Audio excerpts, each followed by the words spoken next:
Shalom, bon Erev Shabbat, Acharé. Aussi, Shabbat, Mevarchim. Le Shabbat où nous allons bénir le nouveau mois, le mois de Iyar. Un mois particulier et spécial, étant donné que tous les jours du mois, du premier au dernier, on va accomplir une mitzvah importante, celle de Conte du Homer. Quand on regarde cette paracha dans son ensemble, on voit que la première grande partie parle du service du Kohen Gadol le jour de Kippour au Beth Amikdash. Le grand prêtre servait au temple le jour du Kippour seul. Tout lui devait faire tous les services. Il s'entraînait, il se préparait, etc.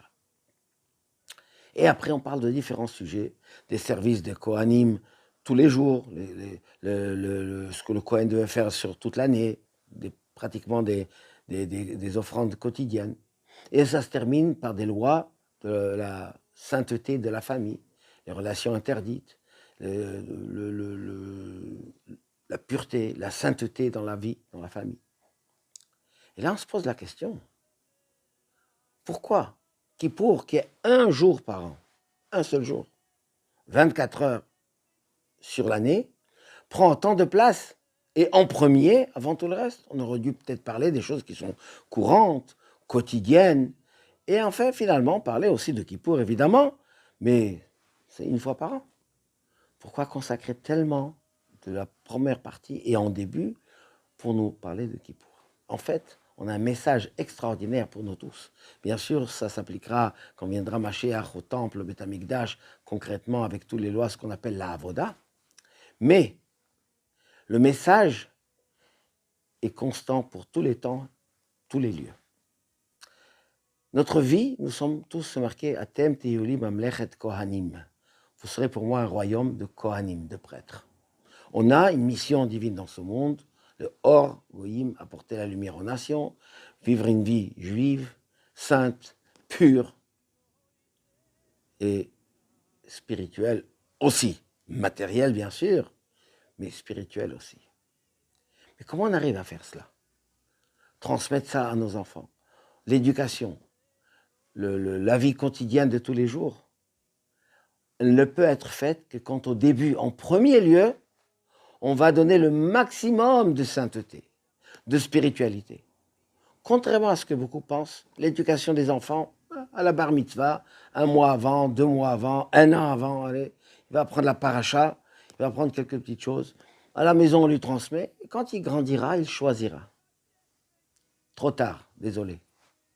Si on veut que toute la vie, elle soit conforme, comme on veut, comme nos ancêtres, nos parents, nos arrière-grands-parents, depuis la sortie d'Égypte, qu'on vient de marquer à Pessah, et continuer dans ce chemin, il faut qu'au début, l'enfant reçoive une éducation entière, complète, parfaite, et surtout authentique.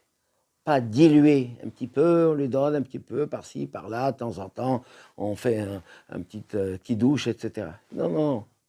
Si on veut que toute la vie continue dans la Kedusha, dans le droit chemin de la Torah, eh bien, dès l'enfance, dès le jeune âge, on l'envoie à l'école juive, on lui montre que c'est vraiment le judaïsme, on le fait le kippour, entre guillemets, de sa vie, on s'imprègne de sainteté, on s'imprègne d'enseignement.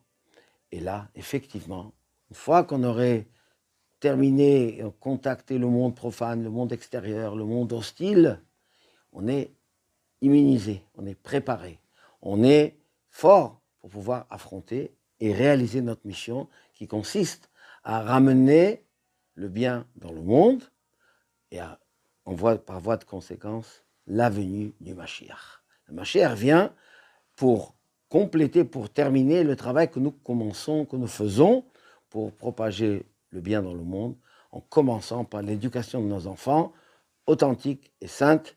Et là, avec l'aide de Dieu, on aura la satisfaction, la joie de les élever dans la Torah, choupa pour les marier, comme il se doit, des mariages conformes à la Torah, et Maasim Tovim, de bonnes actions, d'être un bon exemple, et pour amener le bien chez soi, dans sa famille, dans sa communauté, et dans le monde entier, en faisant le shalom en Eretz Israël, et le shalom dans le monde entier.